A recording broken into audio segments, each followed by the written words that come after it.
Hello my friends, today we have letter J. We're gonna learn the shape, the name, the sound and some few words. We can try also to learn how to write letter J. Let's see how it looks like.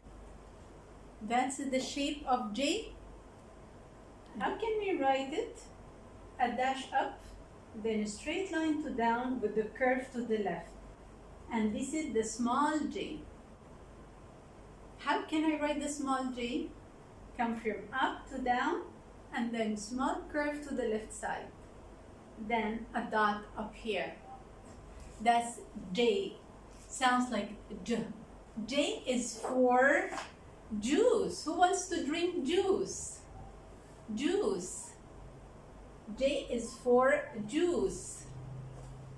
J is for jump rope. Jump rope. J is for jacket. Who wants to wear jacket? J is for jam. Is that a strawberry jam?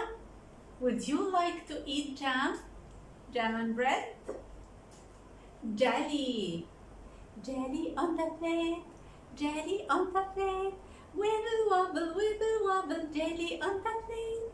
Jelly in my tummy, jelly in my tummy, wibble wobble, jelly in my tummy. Jeep. Who wants to have a Jeep car? Jellyfish. Jellyfish. J is for jug. Do you have a jug? We can put some juice inside the jug. J is for jar. Jar. J is for jump. Can you jump? J is for jungle. Jungle. J is for Japan. J is for jewelry. Today's lesson is finished. See you next class. Bye.